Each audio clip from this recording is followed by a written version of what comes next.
अब हम लोग देखेंगे मुख्यमंत्री एवं मंत्रिपरिषद के बारे में। तो उत्तर प्रदेश के वर्तमान गृह मंत्री कौन है? तो योगी आदित्यनाथ उत्तर प्रदेश के वर्तमान में गृह मंत्री हैं। इनके पास यह मुख्यमंत्री के पास ही गृह मंत्रालय होता है, ठीक है। भारत के पूर्व या वर्तमान मुख्यमंत्री जो पहले मंत्री के पुजारी थे, तो योगी आदित्यनाथ ये पहले पुजारी थे मंदिर के, ठीक है। द्विसदनीय विधानसभा का मतलब होता है विधायकों को दो अलग-अलग विधानसभाओं में बाँटा जाना, ठीक है? बाँटा जाता है। भारत के किसी राज्य का मुख्यमंत्री बनने हेतु न्यूनतम आयु 25 वर्ष चाहिए। अगला क्वेश्चन है, मुख्य सचिव का चयन करता है, तो राज्य का मुख्यमंत्री मुख्य सचिव का चयन करता है। दिल्ली के मुख्यमंत्री शपथ ग्रहण करते हैं, तो दिल्ली के उपराज्यपाल के तत्वावधान में शपथ ग्रहण करते हैं। तमिलनाडु के वर्तमान मुख्यमंत्री कौन हैं? तो एम के स्टालिन। मुख्यमंत्री से संबंधित सही कथन नहीं है, तो वह राज्यपाल द्वारा औपचारिक नियुक्ति पाता है। यह कथन सही नहीं है। किसी राज्य के मुख्यमंत्री से संबंधित सही कथन नहीं है, तो राज्यपाल मुख्यमंत्री की सलाह पर अपने समस्त कृत्यों का प्रयोग करते हैं। राज्य सरकार के मंत्रियों के वेतन एवं भत्तों का निर्धारण कौन करता है? राज्य विधानमंडल सभा द्वारा किया जाता है। संविधान का वह अनुच्छेद जो मुख्यमंत्री के दायित्वों को परिभाषित करता है, तो आर्टिकल 167 मुख्यमंत्री के दायित्वों को परिभाषित करता है। भारतीय जनता पार्टी से संबंधित मणिपुर के पहले मुख्यमंत्री कौन बने थे? तो नोकथोम्बम बीरेन सिंह बने थे। अगला अगला टॉपिक है, कुछ राज्यों हेतु विशिष्ट उपबंध। तो कुछ राज्यों हेतु विशिष्ट उपबंध में सबसे पहला क्वेश्चन है कि भारतीय संविधान का अनुच्छेद 371 कुछ भारतीय राज्यों के लिए विशेष प्रावधान करता है। इस अनुच्छेद के अंतर्गत नहीं आता है, तो केरल राज्य इस के अंतर्गत नहीं आता है। दिल्ली की विधानसभा विभाजित है, तो 17 भागों में विभाजित है। दिल्ली एनसीआर को छोड़कर भारत में संघीय क्षेत्र कितने हैं? तो 6 हैं। वर्तमान में दिल्ली को छोड़कर 7 हो गए हैं। अगला क्वेश्चन है, जम्मू एवं कश्मीर के मुख्यमंत्री की कार्य अवधि कितने वर्ष की होती थी? 6 वर्ष की होती थी, लेकिन अब 5 वर्ष की होती है। अगला क्वेश्चन है, जम्मू और कश्मीर राज्य के कार्यकारी अध्यक्ष का पद नाम सन 1965 में सदर ए रियासत से राज्यपाल में बदल दिया गया। तो जम्मू और कश्मीर राज्य के संविधान में 6वां संशोधन द्वारा राज्यपाल में बदल दिया गया था। भारतीय संविधान का अनुच्छेद 370 संबंधित है, जम्मू कश्मीर राज्य से संबंधित है। अनुसूचित जनजातियों के सर्वाधिक प्रतिनिधि निर्वाचित करता है, तो मध्य प्रदेश निर्वाचित करता है। अगला क्वेश्चन है, राज्यसभा जम्मू एवं कश्मीर विधानमंडल एवं राज्य विधान परिषदों में किसी भी जाति के लिए आरक्षण नहीं है। भारत में सर्वाधिक अनुसूचित जाति जनसंख्या वाला प्रदेश है उत्तर प्रदेश है। भारत के संविधान के अनुच्छेद 371 खा में विशेष उपबंध प्रावधानित है, तो असम राज्य के लिए। भारत का वह राज्य जहां सामान्य कॉमन सिविल कोड लागू है, तो गोवा में सामान्य सिविल कोड लागू है। भारत के 50वें न्यायमूर्ति चीफ जस्टिस डी.वाई. चंद्रचूड़। आपको कमेंट में बताना है अभी जो 51वें मुख्य चीफ जस्टिस बने वो कौन है। अगला क्वेश्चन है, अगला टॉपिक होगा अब हमारा उच्चतम न्यायालय गठन शक्ति एवं क्षेत्राधिकार, ठीक है। किस मामले में भारत के उच्चतम न्यायालय ने यह राय दी है कि भारत के संविधान की स्थापना मौलिक अधिकारों और राज्य के नीति निर्देशक तत्वों के बीच संतुलन की आधारशिला पर की गई है? तो मिनर्वा मिल्स मामले में। अगला क्वेश्चन है, सर्वोच्च न्यायालय के न्यायाधीश की सेवा निवृत्ति की सही आयु क्या है? तो 65 वर्ष है सही आयु, ठीक है। अगला क्वेश्चन है, वह अनुच्छेद जो भारतीय संविधान में सर्वोच्च न्यायालय की स्थापना और गठन के बारे में है, तो 124, ठीक है। 124 सर्वोच्च न्यायालय की स्थापना और गठन के बारे में बताता है।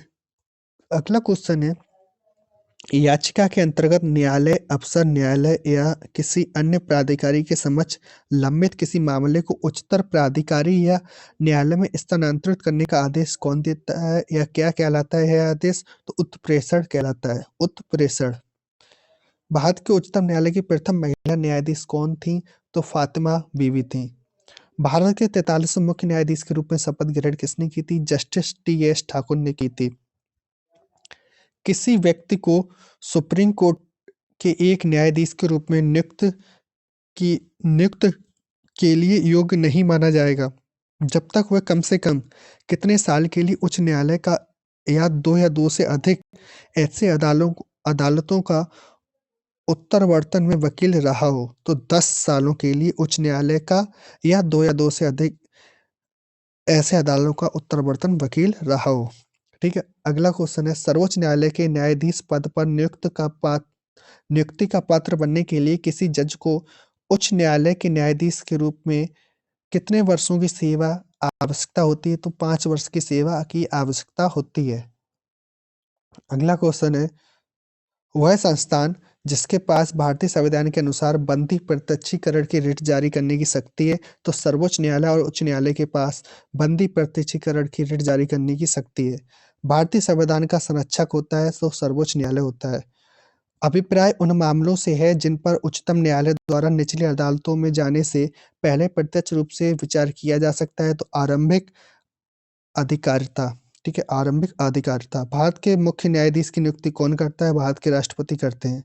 ठीक है, 1950 के मूल संविधान में एक सर्वोच्च न्यायालय की परिकल्पना की गई थी जिसमें एक मुख्य न्यायाधीश और अवर न्यायाधीश हो सकते हैं, जहां जहां इस संख्या को बढ़ाने की जिम्मेदारी संसद में छोड़ दी गई थी।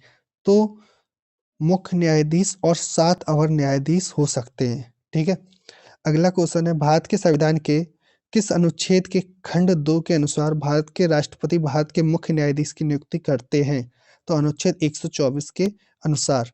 अगला क्वेश्चन है, सर्वोच्च न्यायालय और उच्च न्यायालय के पास बंदी प्रत्यक्षीकरण, प्रतिषेध अधिकार, परीक्षा, परमादेश, उत्प्रेषण आदि की प्रकृति में रिट जारी करने की शक्ति है। तो क्रमशः सर्वोच्च न्यायालय के पास रिट जारी करने की शक्ति आर्टिकल 32 के अकॉर्डिंग और उच्च न्यायालय के पास है 226 के तहत।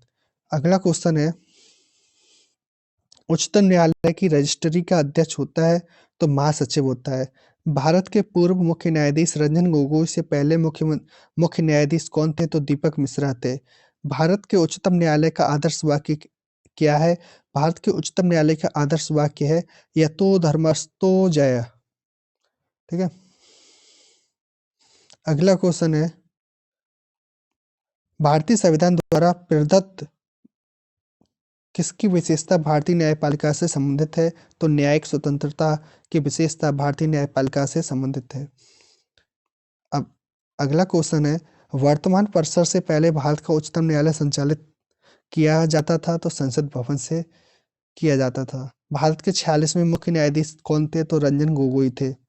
मुख्य न्यायाधीश एस ए बोबड़े से पूर्व भारत के मुख्य न्यायाधीश कौन थे? तो रंजन गोगोई थे। अगला क्वेश्चन है, अगर राष्ट्रपति और उपराष्ट्रपति के पद रिक्त हो जाते हैं तो भारत के राष्ट्रपति के रूप में कार्य कौन करेगा? तो भारत के मुख्य न्यायाधीश करेगा। अगला क्वेश्चन, भारतीय संविधान के भाग 5 में किस अनुच्छेद में सर्वोच्च न्यायालय के गठन, स्वतंत्रता, शक्तियों, अधिकार, क्षेत्र और प्रक्रिया का वर्णन है? तो आर्टिकल 124 से लेकर आर्टिकल 147 तक सर्वोच्च न्यायालय के गठन, स्वतंत्रता और शक्ति, अधिकार, क्षेत्रों और प्रक्रियाओं का वर्णन है। अगला क्वेश्चन है, स्थायी अवधि के लिए सर्वोच्च न्यायालय के तदर्थ प्रमुख के रूप में किसे नियुक्त किया जा सकता है? तो उच्च न्यायालय के न्यायाधीश को नियुक्त किया जा सकता है। ठीक है, भारत के वह मुख्य न्यायाधीश जिन्हें राष्ट्रपति और उपराष्ट्रपति के रूप में सेवा का गौरव प्राप्त हुआ था तो वह न्यायाधीश थे एम हिदायतुल्लाह। भारतीय संविधान के अनुसार उच्च न्यायालय के न्यायाधीशों का स्थानांतरण करने का अधिकार किसके पास है? तो भारत के मुख्य न्यायाधीश के पास है। सर्वोच्च न्यायालय के द्वारा संसद और राज्य विधानसभा की विधायी अतिरेक की जांच की जाती है तो न्यायिक समीक्षा के जरिए जांच की जाती है। भारत सरकार अधिनियम 1935 में प्रावधानों के अनुसार भारत का संघीय न्यायालय स्थापित किया गया था। सन 1937 में स्थापित किया गया था। भारत के संविधान का वह भाग जो नागरिकता के संबंधित है, तो भाग 2 अनुच्छेद 5 से 11 आता है। भारतीय संविधान और उसके तहत अधिनियमित कानून का अंतिम व्याख्याकार कौन होता है? तो सर्वोच्च न्यायालय होता है अंतिम व्याख्याकार। अगला क्वेश्चन है, भारतीय संविधान का वह भाग जो भारत के उच्चतम न्यायालय के संगठन, अधिकार क्षेत्र, शक्तियों और प्रक्रियाओं से संबंधित है, तो भाग 5। लैटिन शब्द हैबियस कॉर्पस का अर्थ है व्यक्ति को पेश किया जाना। भारत में सर्वोच्च न्यायालय निकाय है, तो उच्चतम न्यायालय का निकाय है। भारतीय संविधान का वह अनुच्छेद जिसमें उल्लिखित है कि सर्वोच्च न्यायालय एक अभिलेख न्यायालय कोर्ट ऑफ रिकॉर्ड होगा, तो आर्टिकल 129 के अकॉर्डिंग। अगला क्वेश्चन है, न्यायिक सक्रियतावाद के संदर्भ में पीआईएल का पूर्ण रूप होता है public interest litigation. Public interest litigation परम दायित्व की अवधारणा को किस मामले में भारत के सर्वोच्च न्यायालय द्वारा समझाया गया है? तो एम.सी. मेहता बनाम भारत संघ द्वारा समझाया गया। भारत में जनहित याचिका के लिए नींव पड़ी थी न्यायिक सक्रियता ने। अगला क्वेश्चन है, भारत के सर्वोच्च न्यायालय के न्यायाधीशों को कार्यवाहक मुख्य न्यायाधीश के रूप में नियुक्त करने का अधिकार किसके पास है? तो भारत के राष्ट्रपति के पास होता है यह अधिकार। सर्वोच्च न्यायालय के न्यायाधीश के वेतन और पेंशन को निर्धारित करने की शक्ति किसके पास है? तो भारतीय संसद के पास होती है। न्यायिक समीक्षा का सिद्धांत उत्पन्न हुआ फिर विकसित हुआ, तो संयुक्त राज्य अमेरिका में ये हुआ था। 1947 में न्यायिक सक्रियतावाद शब्द पद गढ़ा गया था, तो ऑर्थर श्लेसिंगर जूनियर ने यह शब्द गढ़ा था। अगला क्वेश्चन है, अपील के उच्चतम न्यायालय के रूप में किस संगठन को भारत के उच्चतम न्यायालय द्वारा प्रतिस्थापित किया गया था? तो ब्रिटिश प्रिवी काउंसिल संगठन को भारत के उच्चतम न्यायालय द्वारा प्रतिस्थापित किया गया था। भारत में सर्वोच्च न्यायालय के न्यायाधीशों भारत के मुख्य न्यायाधीश सहित की अधिकतम संख्या संभावित कितनी होती है? तो 34 होती है। अगला क्वेश्चन है, भारतीय संविधान का वह भाग जो सभी न्यायिक मामलों में अधिक क्षेत्र वाली एक एकीकृत न्यायपालिका के प्रावधान को प्रतिस्थापित करता है, तो भाग 5 यह प्रतिस्थापित करता है। उच्चतम न्यायालय की स्थापना कब हुई थी? तो सन 1950 में उच्चतम न्यायालय की स्थापना हुई थी। अगला क्वेश्चन है, वह याचिका जो सरकारी पद के अनधिकार ग्रहण को रोकती है, तो अधिकार परीक्षा, जिसको इंग्लिश में को वारंटो बोलते हैं। अगला क्वेश्चन है, भारत के सर्वोच्च न्यायालय के न्यायाधीश होने के लिए योग्यता के रूप में सूचीबद्ध है। तो सबसे पहले योग्यता होनी चाहिए वह भारत का नागरिक हो। दूसरा पॉइंट है, कम से कम 5 साल के लिए एक या एक से अधिक उच्च न्यायालय का न्यायाधीश लगातार रहा हो। अगला पॉइंट है, तीसरा पॉइंट, किसी उच्च न्यायालय में एक वकील के रूप में कम से कम 10 साल विधिक व्यवसाय उसने किया हो। और चौथा पॉइंट, एक प्रतिष्ठित कानूनविद राष्ट्रपति की राय में हो। अगला क्वेश्चन है, यदि राष्ट्रपति और उपराष्ट्रपति दोनों का पद खाली हो तो राष्ट्रपति के दायित्वों का निर्वहन कौन करता है? तो भारत के मुख्य न्यायाधीश करते हैं। सर्वोच्च न्यायालय के न्यायाधीश को हटाने के लिए एक तरीका है सिद्ध दुर्व्यवहार या अक्षमता और भारत के राष्ट्रपति के आदेश द्वारा। उच्चतम न्यायालय ने किस केस में गिरफ्तारी के संबंध में विस्तृत दिशा निर्देश दिए हैं? तो डी के बसु बनाम पश्चिम बंगाल सरकार केस में गिरफ्तारी के संबंध में विस्तृत दिशा निर्देश दिए हैं। अगला क्वेश्चन है, राष्ट्रपति और उपराष्ट्रपति के चुनाव के विवादों का निर्णय लेने का मूल, अन्यन और अंतिम अधिकार किसके पास होता है? भारत के उच्चतम न्यायालय के पास होता है। भारत ने उच्चतम न्यायालय के किस मामले में सार्वजनिक न्याय सिद्धांत को लागू किया था? तो एम.सी. मेहता बनाम कमलनाथ मामले में। अगला क्वेश्चन है, वह निर्णय जिसमें माननीय सर्वोच्च न्यायालय ने भारतीय बार काउंसिल के दिव्यांगजन अधिकार अधिनियम 2016 की धारा 23 का अनुपालन विधि महाविद्यालयों में सुनिश्चित करने का आदेश दिया, तो दिव्यांग अधिकार समूह व अन्य बनाम भारत संघ व अन्य 2018। अगला क्वेश्चन है, भारत के उच्चतम न्यायालय में न्यायाधीशों की संख्या में वृद्धि करने की शक्ति किसके पास है? तो संसद के पास यह शक्ति प्राप्त है। सर्वोच्च न्यायालय के एक न्यायाधीश को त्यागपत्र संबोधित होता है, तो राष्ट्रपति को। ठीक है। भारत के सर्वोच्च न्यायालय के कार्यवाहक मुख्य न्यायाधीश की नियुक्ति कौन करता है? तो राष्ट्रपति करते हैं। सर्वोच्च न्यायालय में तदर्थ न्यायाधीशों की नियुक्ति होती है जब न्यायालय के किसी सत्र के लिए न्यायाधीशों का कोरम पूरा नहीं होता है, तब इसकी नियुक्ति की जाती है। अगला क्वेश्चन है, मैं भारत के संविधान के प्रति सच्चा विश्वास और सच्ची निष्ठा रखूंगा, भारत की संप्रभुता और अखंडता को बनाए रखूंगा, अपने पद कर्तव्यों का निर्वहन करूंगा, संविधान और कानून की रक्षा करूंगा। यह शपथ ली जाती है, भारत के मुख्य न्यायाधीश द्वारा यह शपथ ली जाती है। अगला क्वेश्चन है, उच्चतम न्यायालय में संविधान के निर्वाचन से संबंधित मामले की सुनवाई करने के लिए न्यायाधीशों की संख्या कम से कम होनी चाहिए, तो 5 होनी चाहिए संख्या। ठीक है। उच्चतम तथा उच्च न्यायालय के न्यायाधीशों की नियुक्ति तथा स्थानांतरण के लिए परामर्श प्रक्रिया के संबंध में राष्ट्रपति ने उच्चतम न्यायालय को एक अभिदेशन दिया है, खंड 1 अनुच्छेद 143 के अंतर्गत। उच्चतम न्यायालय के न्यायाधीशों का वेतन निर्धारित किया जाता है, तो संसद द्वारा निर्धारण होता है इसका वेतन। अगला क्वेश्चन है, केंद्र तथा राज्य के विवादों का समाधान करना भारत सर्वोच्च न्यायालय के जिस क्षेत्राधिकार के अंतर्गत आता है, तो वो है प्रारंभिक क्षेत्राधिकार कहलाता है।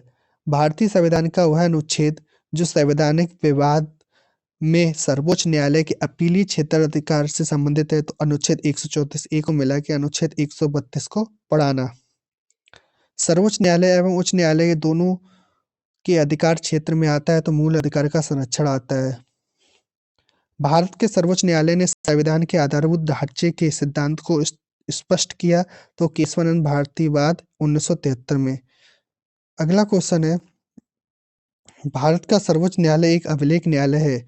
इसका आशय है कि इसके सभी निर्णयों का साक्ष्यात्मक मूल्य होता है और इस पर किसी भी न्यायालय में प्रश्न चिन्ह नहीं लगाया जा सकता है। अपने निर्णय को परिवर्तित करने का अधिकार किसके पास है? तो सर्वोच्च न्यायालय के पास है। भारत में संविधान की मूल संरचना बुनियादी ढांचा के सिद्धांत का स्रोत है, तो न्यायिक व्याख्या। हाल ही में उच्चतम न्यायालय ने प्रवासी पंचाट निर्धारण अधिनियम 1983 को केंद्र के पावन कर्तव्य के उल्लंघन के आधार पर असंवैधानिक घोषित किया है, तो आर्टिकल 355 के तहत असंवैधानिक घोषित किया है। जनहित याचिका की शुरुआत की गई थी, तो न्यायिक पहल द्वारा इसकी शुरुआत की गई थी। भारत में न्यायिक सक्रियता से संबंधित है, तो जनहित याचिका से संबंधित है। प्रत्यक्ष बंदीकरण अधिनियम के अंतर्गत एक व्यक्ति बिना मुकदमे चलाए बंदी बनाया जा सकता है, अधिकतम 3 माह के लिए बंदी बनाया जा सकता है। उच्चतम न्यायालय मूलभूत अधिकारों के अनुपालन के लिए जारी कर सकता है, 5 रिट जारी कर सकता है। न्यायालय में कार्यवाही लंबित होने की दशा में लागू की जाती है, तो घोषणा रिट लागू की जाती है। अगला क्वेश्चन है, एक ऐसी याचिका जो न्यायपालिका द्वारा जारी की जाती है तथा जिसमें कार्यपालिका से कहा जाता है कि वह कार्य करे जो उसे प्रदत्त शक्तियों के अंतर्गत करना चाहिए था, उस रिट को कहा जाता है मैडेमस परमादेश बोला जाता है। ठीक है। अगला क्वेश्चन है, मूल अधिकारों को परिवर्तित करने हेतु अधिकार प्राप्त है सर्वोच्च एवं उच्च न्यायालय को। नैसर्गिक न्याय की ओर ध्यान नहीं दिया जाता है परमादेश रिटों में। उच्चतम न्यायालय द्वारा आज तक दूसरी सबसे बड़ी खंडपीठ बनी है, तो गोलकनाथ केस में दूसरी सबसे बड़ी खंडपीठ बनी है। भारत के उच्चतम न्यायालय की संपूर्ण कार्यवाही अंग्रेजी भाषा में होगी, यह विहित है भारतीय संविधान की धारा 348 में यह लिखा हुआ है। ठीक है। अगला क्वेश्चन है, उच्चतम न्यायालय ने अवधारित किया कि अनुच्छेद 72 तथा 161 के अंतर्गत दाखिल की गई दया याचिकाओं उनके प्राप्ति के 3 माह के भीतर निस्तारित कर दी जानी चाहिए, क्योंकि अवांछित देरी न्याय व्यवस्था में विश्वास को कम करती है। शेर सिंह बना भारत संघ के बाद में। उच्चतम न्यायालय ने अभी निर्धारित किया कि संप्रभुता उन्मुक्त का सिद्धांत मूल अधिकारों के अतिक्रमण के लिए प्रतिकर अभिनिर्णित किए जाने की कार्रवाई में लागू नहीं होगा, तो नीलवती बेहरा बनाम उड़ीसा राज्य के बाद में। अगला क्वेश्चन है, सर्वोच्च न्यायालय ने सरकार से कन्या भ्रूण हत्या के विरुद्ध विधि को पूर्ण निश्चय के साथ क्रियान्वित करने का निर्देश दिया है, तो सेहत बनाम भारत संघ के बाद में 5 न्यायमूर्तियों। अगला क्वेश्चन है, 5 न्यायमूर्तियों की संविधान पीठ ने संप्रेषित किया है कि स्थगन का सिद्धांत विचारण पूर्ण होने तक निर्दोष माने जाने की अभियुक्त का अधिकार के साथ मीडिया के अभिव्यक्ति की स्वतंत्रता के अधिकार के साथ संतुलन पर केंद्रित है, तो Sahara India real estate corporation limited एवं अन्य बनाम भारतीय प्रतिभूति तथा विनियमन बोर्ड के बाद में। अगला है क्वेश्चन, भारत के उच्चतम न्यायालय ने यह अभी निर्धारित किया है कि धूम्रपान न करने वालों को वायु प्रदूषण से पीड़ित होने के लिए विवश नहीं किया जा सकता है, तो मुरली एस देवड़ा बनाम भारत संघ के बाद में यह कहा गया है। ठीक है, अगला है, उच्चतम न्यायालय ने यह अभी निर्धारित किया है कि कर्मी महिलाओं का यौन उत्पीड़न लैंगिक लैंगिक समता एवं प्राण और दैहिक स्वतंत्रता के अधिकारों के अतिक्रमण की कोटि में आता है, जिसे बाद में सर्वोच्च न्यायालय ने यह अभी निर्धारित किया है कि वह था। विशाखा एवं अन्य बनाम स्टेट ऑफ राजस्थान एवं अन्य।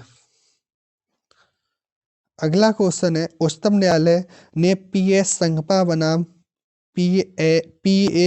बनाम प्रणब मुखर्जी बाद का निर्णय 3:2 के बहुमत से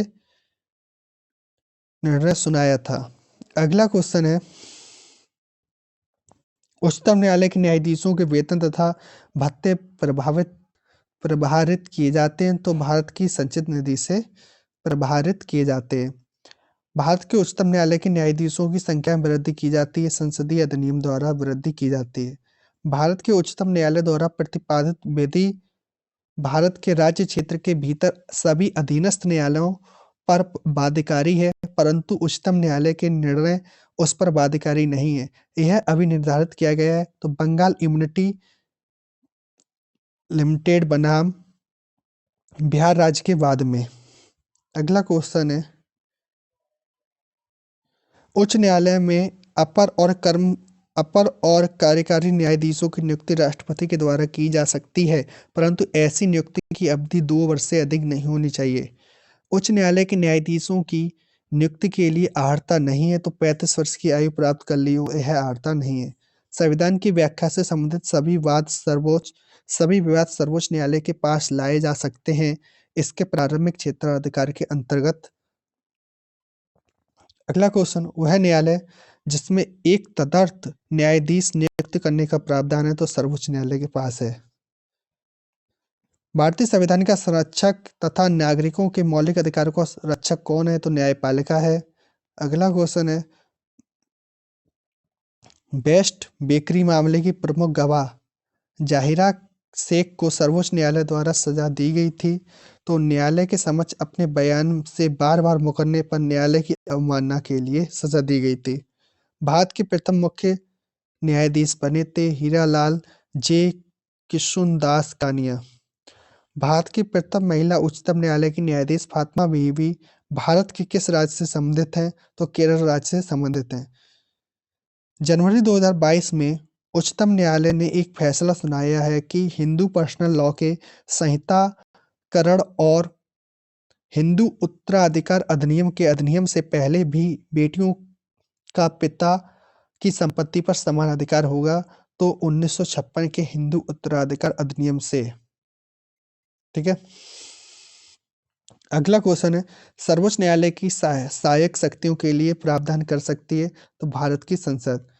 भारतीय संविधान का कौन सा आर्टिकल यह निर्धारित करता है कि सर्वोच्च न्यायालय द्वारा घोषित कानून भारत के क्षेत्र के भीतर सभी अदालतों पर बाध्यकारी होगा, तो वह आर्टिकल नंबर 141 है। अगला क्वेश्चन है, सर्वोच्च न्यायालय का न्यायाधीश अपना त्यागपत्र सौंप सकता है, तो भारत के राष्ट्रपति को सौंप सकता है। भारत के मुख्य न्यायाधीश की नियुक्ति कौन करता है, तो राष्ट्रपति करता है।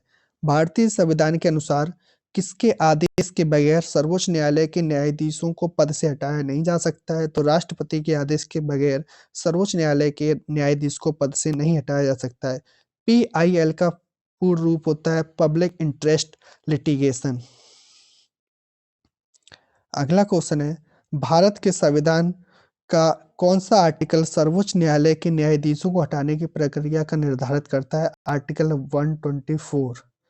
उच्चतम न्यायालय के पहले न्यायाधीश जिनके खिलाफ स्वतंत्र भारत में संसद में महाभियोग का प्रस्ताव पेश किया गया था, तो जस्टिस वी रामास्वामी के खिलाफ। सर्वोच्च न्यायालय के न्यायाधीशों को हटाने के लिए 108 संसद सदस्य द्वारा हस्ताक्षरित प्रस्ताव पहली बार किस वर्ष में लाया गया था? वर्ष 1991 में लाया गया था। अगला क्वेश्चन है, भारत में सबसे बड़ा अपीलीय न्यायालय कहाँ पर है? अपीलीय न्यायालय कौन सा होता है? तो उच्चतम न्यायालय होता है, सुप्रीम कोर्ट। भारत के उच्चतम न्यायालय द्वारा दिए गए एक निर्णय पर बाध्यकारी है, तो भारत में सभी न्यायालय। सर्वोच्च न्यायालय की अनुषंगिक शक्तियों से संबंधित है अनुच्छेद 140। ठीक है। अगला क्वेश्चन है, मई 2023 में भारत के सर्वोच्च न्यायालय ने युगलों पर भारतीय संविधान के किस आर्टिकल के अंतर्गत विवाह के असाध्य रूप से टूटने के आधार पर तलाक देने का अधिकार दिया है? तो आर्टिकल 142 एक के अनुसार यह अधिकार उन्होंने दिया है।